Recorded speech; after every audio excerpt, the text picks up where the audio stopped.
HD सच्ची कहानियों पर आप सभी का स्वागत है। आज मैं स्कूल से आ रही थी तो मेरे दुकान पर दो पुलिस खड़ी थी। मैं कुछ घबरा सी गई थी। फिर मैंने पास आकर वजह पूछी तो वो मेरे भाई के लिए जानकारी इकट्ठी कर रहे थे। भाई ने जिस लड़के का कत्ल किया था उसके घर वालों ने केस नहीं किया था क्योंकि उस लड़के का कोई था ही नहीं, जिसकी वजह से मेरा भाई अब जल्दी ही रिहा होने वाला था और उसी की वजह से पुलिस मेरे दुकान पर खड़ी थी। जेल में 14 साल बिताने के बाद मेरा भाई काफ़ी हद तक सुधर गया था और अभी हम तीनों बहनों ने शादी भी नहीं की थी। मैं तो अपने ही स्कूल में हिंदी के टीचर से मोहब्बत करती थी। उसने कितनी बार मुझे कहा था कि हम शादी कर लेते हैं, पर मैंने मना कर दिया था। मैं जब तक अपनी दोनों बहनों की शादी ना कर दूँ जब तक मैं अपनी शादी नहीं करूँगी, और मेरी बहन जब तक शादी नहीं करेंगी जब तक उनका भाई उनके सामने नहीं होगा। इसी शर्त पर अभी तक हम तीनों बहनें कंवारी थीं और अब मेरा भाई भी जल्द जेल से आने वाला था। पुलिस के पूछताछ से मैं अपने बीते हुए कल में पहुंच गई और पुलिस को सारी कहानी सुनाने लगी। पापा जुए में एक लड़की खरीद कर ले आए थे और उससे निकाह कर लिया। वह कम उम्र की थी। माँ उस पर जी भर के जुल्म किया करती थी और हम भी उसे मौसी समझते थे, पर वह कुछ न कहती थी। बस जो ही रात होती थी तो जानेमाज बिछाकर बैठ जाती थी, पूरी रात रोती। मुझे डर लगने लगा था कहीं उसकी बद्दुआ न लग जाए। कुछ दिन के बाद पापा ने उसे खूब मारा और माँ उसे जलाने लगी तो वह अल्लाह को पुकारने लगी। उस वक्त लड़की की चीखों की आवाज़ सुनकर मेरी आंख खुल गई। झट से अपने बिस्तर से उठ बैठी। मेरा पूरा बदन काँप रहा था। मैं तेजी से भागती हुई बाहर आ गई। माँ हमेशा की तरह उस लड़की को बालों से पकड़कर जोर जोर से उसके चेहरे पर थप्पड़ मार रही थी। मैंने माँ को रोकने की कोशिश की। माँ ने जोर से मुझे पीछे की तरफ धक्का दिया और मुझे डांटते हुए कहने लगी, बेहया लड़की, मुझसे दूर ही रहो। हमेशा की तरह माँ ने मुझे बातें सुनाई। पास मेरा भाई भी खड़ा था, मुस्कुराती हुई नज़रों से दोनों को देख रहा था। न जाने मेरे भाई को उस लड़की से इतनी नफरत क्यों थी। इस बात की समझ मुझे आज तक नहीं लगी थी। थोड़ी ही देर के बाद वह माँ को कहने लगा, माँ आज इसे खूब अच्छा सबक सिखाओ। मैंने उसे पापा के कमरे से बाहर निकलते हुए देखा था। न जाने वह वहाँ क्या कर रही थी। वैसे भी अपने हुस्न से सब लोगों को ही अपनी तरफ खींचती रहती है। मुझे भी 2-3 बार इशारा कर चुकी है। वह तो मैं शरीफ हूँ जो उसकी बातों में नहीं आता। भाई की बात सुनकर मैंने गुस्से से उसकी तरफ देखा था। मैं अपने कमीने भाई को बहुत अच्छे तरीके से जानती थी। मुझे ये भी पता था ये लड़की उसे अपने पास भी नहीं भटकने देती होगी, बल्कि यही जो उस लड़की को हमेशा परेशान करता रहता है। कल रात के वक्त वह पापा के कमरे में मौजूद नहीं थी, बल्कि भाई उसे घसीटते हुए अपने कमरे में लेकर जा रहा था। अगर मैं वहां ना पहुंचती तो न जाने मेरा भाई उसके साथ क्या सलूक करता। मैंने अपने भाई को धमकी दी थी, अगर उसने उसके साथ किसी भी तरह की जोर जबरदस्ती करने की कोशिश की तो मैं उसकी हरकतों के बारे में सारे घर वालों को बता दूंगी। मेरा भाई न सिर्फ सिगरेट पीता था बल्कि उसका ऐसे लड़कों के साथ भी उठना बैठना था जो लड़कियों के चक्कर में फंसे हुए थे। मेरा बाप जितना मर्जी खुदगर्ज सही, लेकिन वह अपने बेटे के मामले में बहुत सख्त इंसान था। जब भी मेरा भाई कोई गलती करता मेरा बाप उसे जरूर सजा देता था और जरा भी रहम नहीं खाता था। वे हमेशा यही कहते थे कि मैं नहीं चाहता मेरा बेटा मेरी तरह बुरा इंसान बने, बल्कि मैं अपने बेटे को एक अच्छा इंसान बनाना चाहता हूँ।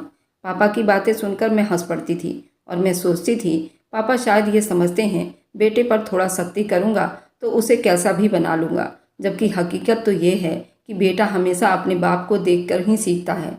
माँ ने उस लड़की का हाथ पकड़कर उसे अपने साथ घसीटते हुए किचन की तरफ लेकर जाने लगी। ये देखकर मुझे बहुत कुछ गलत होने का एहसास हुआ था और वह अपने मुंह से बार बार यही बात निकाल रही थी कि मैं तुम्हें जला दूंगी, मैं तुम्हारी शक्ल ऐसी बना दूंगी कि कोई भी तुझे देखना या तुझ पर थूकना भी पसंद नहीं करेगा। वह मासूम सी लड़की अपना हाथ माँ से छुड़ाने की कोशिश कर रही थी, लेकिन माँ की पकड़ बहुत मजबूत थी।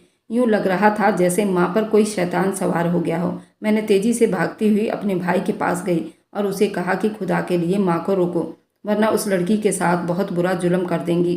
मेरी बात सुनकर मेरा भाई मुस्कुराने लगा और कहने लगा, यार तुम भी छोटी छोटी बात पर डर जाती हो, सिर्फ और सिर्फ उसे जलाने जा रही हैं। ये कोई बहुत बड़ी बात नहीं है, तुम बस चुप्पी के साथ तमाशा देखती रहो। अरे मैं तो इस सब का बहुत दिन से इंतजार कर रहा था। मैंने बहुत गुस्से से उसके चेहरे की तरफ देखा और उससे कहने लगी, अगर माँ तुम्हारी बहन या तुम्हारी बीवी के साथ इस तरह का सलूक करती तो तब तुम क्या करते? मेरी बात सुनकर उसका चेहरा एकदम ही गुस्से से लाल हो गया था। वह चीखते हुए कहने लगा, मैं उस इंसान को जिंदा जमीन में गाड़ दूंगा। ये कहकर एकदम ही वह चुप हो गया। यकीनन उसे इस बात का एहसास हो गया था कि इस वक्त माँ गलती कर रही हैं। उसने माँ को रोकना चाहा, मगर माँ उसकी बात नहीं सुन रही थी। उसने हम दोनों को धमकी दी और कहा, अगर तुम दोनों ने बीच में आने की कोशिश की तो मैं तुम लोगों के साथ यही सब करूँगी। मैंने माँ को कहा, उस लड़की की कोई गलती नहीं है, वह लड़की बेकसूर है। अगर उसने कोई गलती की होती तब आप उसे सजा देती। यूं बेगुनाह को सजा देना सिर्फ और सिर्फ ज्यादती है।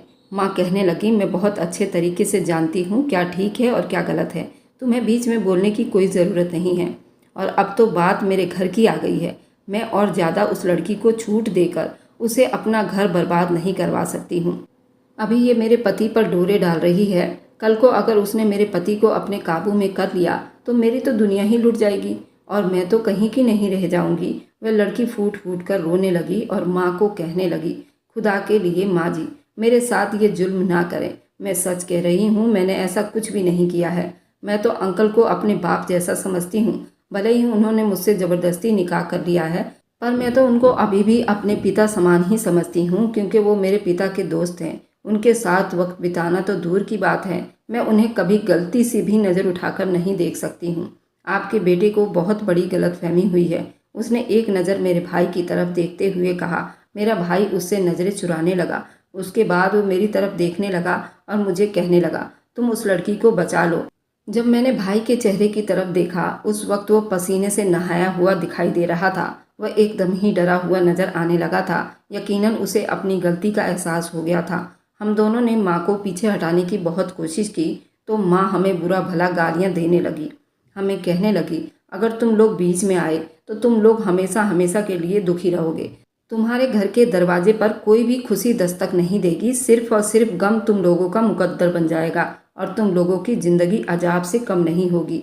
माँ के मुंह से अपने लिए इस तरह की बातें सुनकर मेरा दिल खून के आंसू रो रहा था। मैं सोच भी नहीं सकती थी कि मेरी माँ कभी भी मुझे इस तरह से बद्दुआ दे सकती थी। मेरा भाई भी एकदम ही सुन रह गया था। उसे भी शायद मम्मी के इस रवैये पर गुस्सा आ रहा था। न जाने उसमें इतनी हिम्मत कहाँ से आ गई थी। उसने माँ का बाजू पकड़ा और उन्हें पीछे हटाने लगा।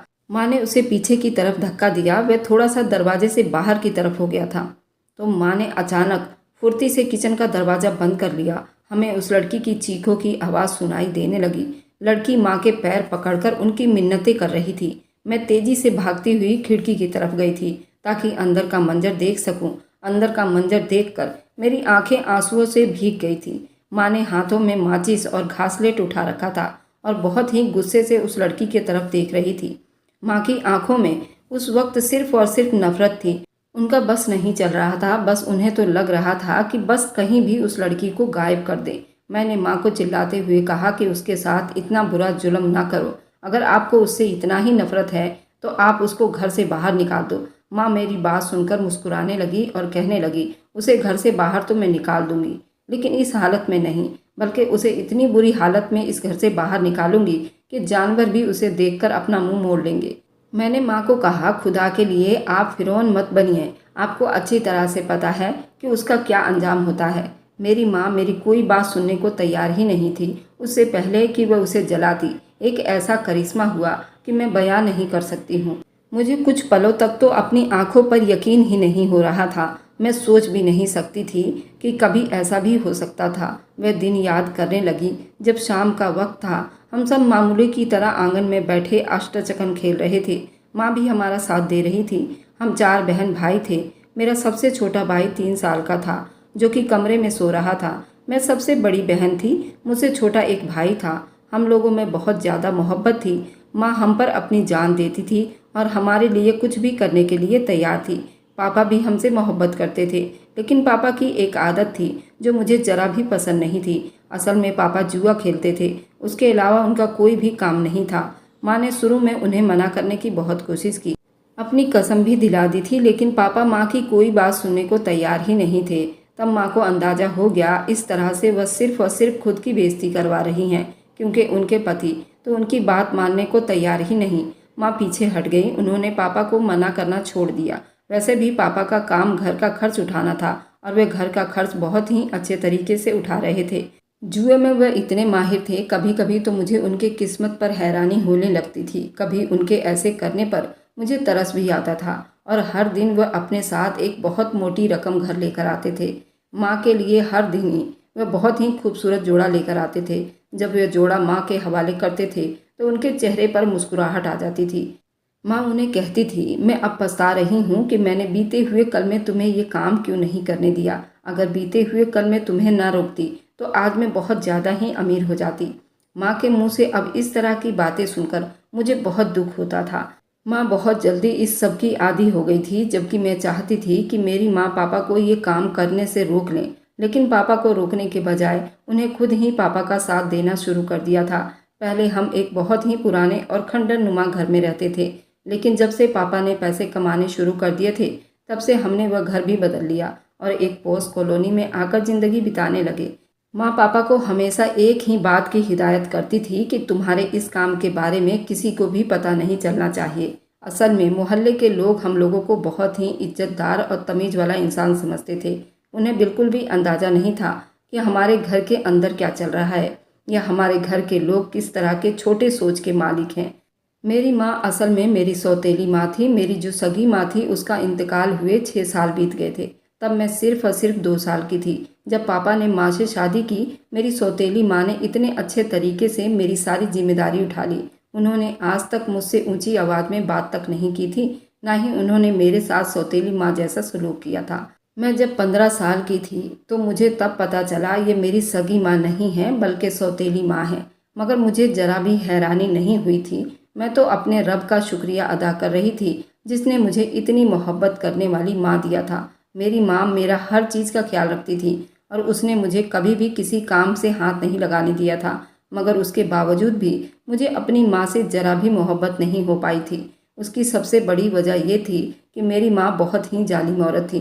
वह अपने बच्चों पर जुल्म तो नहीं करती थी, लेकिन गरीब लोगों के साथ उसका व्यवहार बहुत ही बुरा होता था।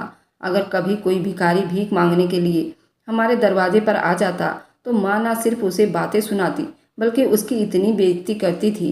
अगर उसकी जगह कोई और आदमी होता तो वह शर्म से डूब मरता। मेरी माँ को मैं अक्सर ही समझाती थी कि ऐसा मत किया करो, खुदा की लाठी में आवाज़ नहीं होती है। मेरी बात सुनकर माँ मुझे डांट कर चुप करवा देती थी और मुझे कहती थी, तुम्हें किसी चीज़ के बारे में भी पता नहीं है, तुम छोटी हो, छोटी बनकर रहो। अपनी माँ की वजह से मैं बहुत ज़्यादा डर में रहती थी। मुझे डर लगा रहता था कहीं ऐसा ना हो कि मेरी माँ पर अल्लाह ताला का अजाब आ जाए, और मैं हमेशा ही अपनी माँ के लिए अल्लाह ताला से माफ़ी मांगती रहती थी। मैं माँ को भी तौबा करने के लिए कहती थी, लेकिन मेरी माँ बहुत ही घमंडी सी औरत थी। मेरी माँ बड़ी घमंड में कहती थी कि मैंने कोई भी गुनाह नहीं किया। जब ये बात मैं पापा से कहती तो पापा एक गहरी सांस ले लेते और फिर चुप से मेरी तरफ देखने लगते। मैं पापा को कहती, पापा माँ को समझाया करो, उन्हें कहा करो कि ये सब ठीक नहीं है, इतना घमंड इंसान को ले डूबता है। पापा मजबूर सा मुंह बनाकर कहते, मैं तुम्हारी माँ को समझाने की हर मुमकिन कोशिश कर चुका हूँ, मगर तुम्हारी माँ मेरी कोई भी बात सुनने को तैयार नहीं होती है। पता नहीं उसके दिमाग में ये खुराफात किसने भर दिया है। ज़्यादा समस्या तो मुझे उस वक्त हुआ जब मेरा भाई भी मेरी माँ के नक्शे कदम पर चलने लगा था। मेरा भाई भी एक बहुत ही जालिम इंसान बन गया था और वह तो कुछ ज़्यादा ही हद से बढ़ गया था। मैं सोच भी नहीं सकती थी वह इस तरह बुरी संगतों में पड़ जाएगा। एक दिन मैं कॉलेज गई थी, वापस घर आ रही थी जब मुझे एक लड़की की चीखने की आवाज़ सुनाई दी। वह हल्की हल्की आवाज़ में चिल्ला रही थी। उसकी चीखों की आवाज़ सुनकर मैं घबरा गई और वह आवाज़ गली के कोने से आ रही थी। ये गली ऐसे अंदाज में बनाई गई थी कि जब तक उसका मोड़ न मुड़ जाए तब तक सामने किसी को देख नहीं सकता था। वह गली आगे जाकर बंद हो जाती थी। एक पल के लिए तो मेरे दिल में आया यहाँ से भाग जाऊँ, क्योंकि मुझे डर था कहीं ऐसा ना हो कि मैं खुद बहुत बड़ी मुश्किल में फंस जाऊँ। मगर फिर दूसरे ही पल मेरा दिल नरम पड़ गया था, क्योंकि चिल्लाने वाली भी एक औरत थी और पता नहीं वह इस वक्त किस मुश्किल में थी। मैंने हिम्मत की और उस तरफ चल पड़ी, लेकिन जब मैंने सामने का मंजर देखा तो मुझे लगा मेरे कदमों के नीचे से ज़मीन निकल जाएगी। वह सामने एक लड़की मेरे भाई के कदमों में बैठी हुई थी और मेरा भाई उसके बालों के साथ छेड़खानी कर रहा था। जब मैंने थोड़ा सा गौर किया तो मुझे एहसास हुआ वह उसके बालों को हल्का हल्का सा खींच रहा था और उसको परेशान करने की कोशिश कर रहा था। तभी उसके मुंह से निकलने वाले शब्द से मेरा दिल कांप गया था और एक पल तो ऐसा लगा ये ज़मीन फटे और मैं उसी में समा जाऊं। मैं सोच भी नहीं सकती थी कि मेरा भाई इस कदर जलील इंसान हो सकता है। मैं तेजी से भागती हुई उसके पास गई और अपने भाई को गिरेबान से पकड़कर उठाया। असल में यह गली और इलाका बिल्कुल सुनसान था। यहाँ पर बहुत कम ही लोग आते थे और लड़कियाँ तो यहाँ पर आने से बहुत ज़्यादा घबराती थीं। जब मेरे भाई ने मुझे वहाँ पर देखा तो उसका चेहरा एकदम ही शर्मिंदगी से लाल हो गया था। वह मुझसे फिक्रमंदी से पूछने लगा, बाजी आप यहाँ पर क्या कर रही हो? उसकी बात सुनकर मैंने एक जोरदार थप्पड़ उसके चेहरे पर मारा। सबसे ज़्यादा शर्मिंदगी मुझे उस वक्त हुई जब मैंने उस लड़की की तरफ देखा। वह लड़की कोई और नहीं बल्कि मेरे ही कॉलेज की लड़की थी। मुझे बहुत ज़्यादा शर्म लगने लगी थी क्योंकि मैं अपने कॉलेज में अपने अच्छे व्यवहार की वजह से बहुत ज़्यादा मशहूर हो गई थी। सारे टीचर ही मेरी बहुत इज्जत किया करते थे। सब लोगों को मेरी मिसालें दी जाती थी, यहाँ तक कि मेरे माँ बाप की भी सब लोग बहुत इज्जत करते थे। ये सब कुछ मेरे माँ बाप की अच्छी परवरिश का नतीजा था। फिर भाई मुझसे माफ़ी मांगने लगा। मैंने उसे कहा कि अभी और इसी वक्त मेरी नज़रों के सामने से दफ़ा हो जाओ, वरना मुझसे बुरा कोई नहीं होगा। मैंने उसे धमकाकर वहाँ से भेज दिया। फिर मैंने उस लड़की की तरफ ध्यान दिया। वह लड़की तेजी से उठी और मेरे गले लगकर फूट फूट कर रोने लगी। मैंने उसे तसल्ली दी और कहा, फिक्र मत करो, तुम्हें डरने की बिल्कुल भी ज़रूरत नहीं है। अब सब कुछ बिल्कुल ठीक हो गया है। उसने तेजी से नामे सिर हिलाया था और मुझे कहा, मैं इस वजह से नहीं रो रही हूँ। उसने मुझे बताने की कोशिश की, बल्कि मैं इस वजह से रो रही हूँ कि आप इतने बुरे लोगों में फंस गई हैं। कम से कम आप इस लायक तो नहीं थी, आप उसकी बहन कहलाती। मैंने उस लड़की को कहा, अभी ये कम उम्र का नादान है। मेरी बात सुनकर उसने तेजी से नामे सिर हिलाया और मुझे कहा, मुझसे 2 साल छोटा है, मगर उसने मुझसे ऐसी ऐसी बात कही है कि मैं बता नहीं सकती। उसकी बातों की वजह से मैं काफ़ी दिन तक परेशानी में पड़ी रही। मेरा दिमाग काम करना बिल्कुल बंद कर दिया था। वह कहने लगी, मेरे माँ बाप का इंतकाल हो चुका है और मैं अपने चाचा चाची के पास रहती हूँ। मैं अपने घर में किसी से इस बारे में बता भी नहीं सकती, क्योंकि अगर मैंने बात करने की कोशिश की तो मुझे यकीन है वह लोग मेरा कॉलेज छुड़वा देंगे। मैं आपके सामने हाथ जोड़ती हूँ, खुदा के लिए मेरी मदद करिए और अपने भाई को समझा दीजिए। मैंने उस लड़की को तसल्ली दी और कहा, आज के बाद वह तुम्हारे रास्ते में कभी नहीं आएगा। वह चुप से वहाँ से चली गई। मैं अपने घर में तेजी से दाखिल हुई थी। अभी मैं कमरे में ही कदम रखा था कि सामने एक और कम उम्र की लड़की बैठा देखकर मैं हैरान हो गई। जब मैंने माँ की तरफ देखा तो वो मेरी तरफ नहीं बल्कि उस लड़की की तरफ गुस्से से देख रही थी। माँ का बस नहीं चल रहा था कि उसको अपनी आंखों के कहर से ही जान से मार देती। मैंने पापा से पूछा, ये लड़की कौन है? मेरी बात सुनकर पापा ने मुस्कुराते हुए कहा, ये लड़की इस घर में एक नौकरानी है। आज के बाद ये लड़की तुम लोगों के सारे काम करेगी।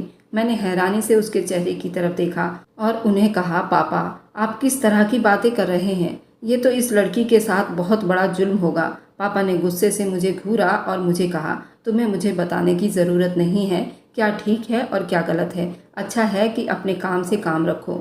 उससे पहले कि पापा ने अपनी बात पूरी की तो मेरी मम्मी बोल पड़ी, आजकल हमारे मामले में ये ज़्यादा ही जुबान चलाती है और दखलंदाजी कर रही है। अपनी बेटी को अच्छी तरह से समझा लो। मुझे उसकी ये रोज़ रोज़ की चिक चिक पसंद नहीं है। मैं इसलिए कुछ नहीं कहती क्योंकि मुझे डर है कल को ये तुम्हारे पास आकर ये शिकायत ना लगाए कि मैं उसकी सौतेली माँ हूँ। इसी वजह से उससे डरती हूँ। मुझे वहाँ पर खड़े हुए थोड़ी ही देर बीती थी कि अचानक ही मेरी छोटी बहन आई और उस लड़की के सामने जाकर खड़ी हो गई। उसने उस लड़की से कहा कि चलो अभी चलो और जल्दी जाकर मेरा कमरा साफ करो। अपनी बहन के मुंह से ये बात सुनकर मैंने तेजी से उसके पास गई। उससे पहले कि मैं उसे कुछ और कहती, माँ ने मेरा हाथ पकड़ लिया और मुझे पीछे हटाते हुए कहने लगी, तुम्हारी बहन ठीक कह रही है। इस लड़की को उसकी औकात याद दिला रही है ताकि वो कभी भी ना भूले कि उसकी हैसियत इस घर में सिर्फ और सिर्फ नौकरानी की है और उससे ज़्यादा कुछ नहीं। मेरा भाई पास में ही चुपचाप खड़ा था। मैंने उसके चेहरे की तरफ देखा तो वो मुझसे नज़रें चुराने लगा था। मुझे अच्छी तरह से पता था अब वह डरा हुआ है। मैं उसकी शिकायत किसी से न लगा दूँ। फिलहाल उसकी शिकायत भी नहीं लगा सकती थी क्योंकि मैं जानती थी कोई भी मेरी बात पर यकीन नहीं करेगा। सबसे पहले मैंने उसके खिलाफ सबूत ढूंढनी थी। मुझे पता था जिस दिन मैं उसके खिलाफ सबूत ढूंढने में कामयाब हो जाऊंगी उस दिन उसके खुशियों का आखिरी दिन होगा। उसके अलावा भी मुझे पास के मोहल्ले के बच्चों से पता चला था कि मेरा भाई रोज़ रात को अपने दोस्तों के साथ लड़कियों के अड्डे पर निकल जाता है। मैं शाम के वक्त अपने भाई से इस बारे में बात करने की कोशिश की तो मेरा भाई साफ मुकर गया था, बल्कि वो फूट फूट कर रोने भी लगा था और मुझसे कहने लगा कि तुम किस तरह की बहन हो जो अपने भाई पर इतना बड़ा इल्ज़ाम लगा रही हो। क्या तुम्हें लगता है मैं इस तरह का लड़का हूँ? मैं कुछ पल उसके चेहरे की तरफ देखा जो साफ नज़र आ रहा था वह ड्रामा कर रहा है। मैंने उसे उंगली उठाकर धमकी दी और उसे कहा, मैं तुम्हें आखिरी बार समझा रही हूँ, अगर अब भी तुम अपनी हरकतों से बाज नहीं आओगे तो मैं तुम्हें पुलिस के हवाले कर दूंगी और मैं बिल्कुल भी रहम नहीं खाऊंगी। मेरी बात सुनकर उसने मेरे सामने हाथ जोड़ लिए थे और मुझे कहा, खुदा के लिए मुझ पर थोड़ा सा रहम करो। मैं तुमसे वादा करता हूँ कि मैं दोबारा इस तरह की हरकत नहीं करूँगा। मैंने उसे कहा, अगर आज के बाद मैंने तुम्हें रात को घर से बाहर निकलते हुए देखा तो फिर समझ जाना कि तुम्हारा आखिरी दिन आ गया है। एक चीज़ मैंने नोट की थी और उसकी मुझे खुशी भी हो रही थी, वो ये थी अब मेरे भाई ने रात के टाइम घर से निकलना बंद कर दिया था।